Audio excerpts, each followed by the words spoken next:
Bismillahirrahmanirrahim. Tentang suatu tempat, di situ ada namanya batu Quran. Barang siapa yang putar 7 kali, maka dia minta apa saja dikabulkan. Ya akhi, subhanallah ya. Ini kesyirikan. Yang mengatakan ini syirik adalah ulama Syafi'iyah seperti Al-Mikrizi.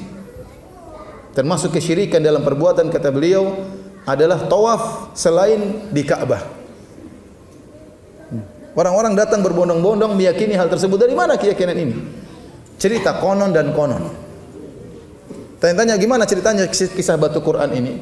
Ceritanya adalah salah seorang wali dari kampung mereka pergi berhaji.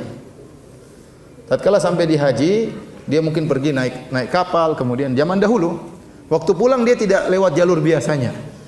Waktu dia pulang dia masuk di sumur Zam-Zam. Demikian saya dengar ceritanya. Dia masuk di sumur Zam-Zam, kemudian dia tembus sampai ke kota tersebut di tanah air. Tatkala dia sampai di tanah air Zam-Zam bocor dari Mekah itu, bocor keluar. Maka dia khawatir jangan sampai nanti jemaah haji kekurangan apa? Air Zam-Zam. Maka akhirnya dia mengambil Al-Qur'an, ini kisahnya. Dia mengambil Al-Qur'an, kemudian dia tutup Al-Qur'an tersebut, dijadikan penutup air tadi supaya tidak keluar lagi.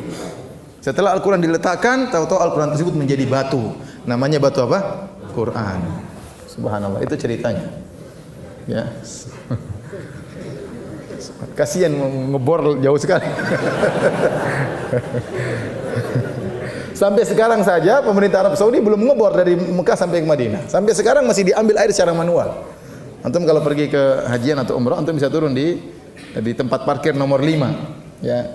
Di situ antum lihat banyak trek-trek seperti trek-trek minyak Pertamina itu ya. Itu ngedrop air dari Mekah sampai ke Madinah. Belum dibuat, atau kita perlu kasih tahu pemerintah Arab Saudi sudah ada bor sampai ke tanah air ya. Luar biasa. Tapi masyarakat menerima dengan mudahnya. Menerima. Ya akhi, subhanallah. Ini dari mana seperti ini? Ya. Kemudian kalau kita telusuri cerita tersebut, sekarang kita bilang cerita itu pasti tidak benar. Pasti tidak benar. Bagaimana kemudian orang ini menjadikan Al-Quran sebagai tutup air? Enggak kurang ajar seperti ini.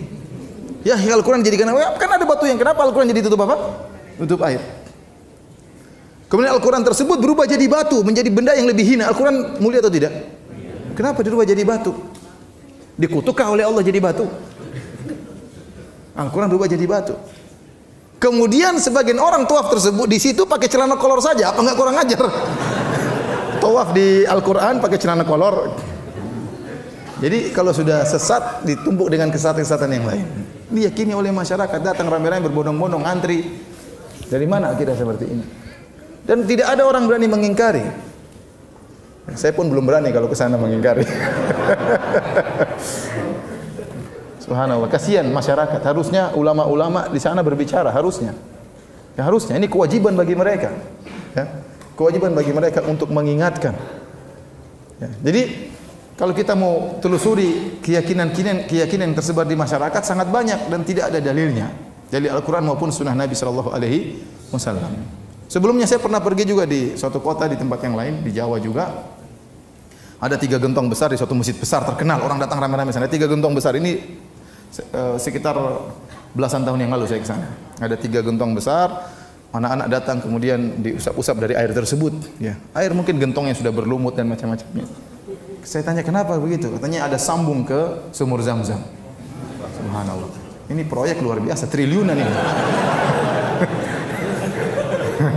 Antum bayangkan bikin lobang dari Jawa ke Mekah itu apa enggak triliunan itu? Bisa habis apa namanya? Anggaran negara.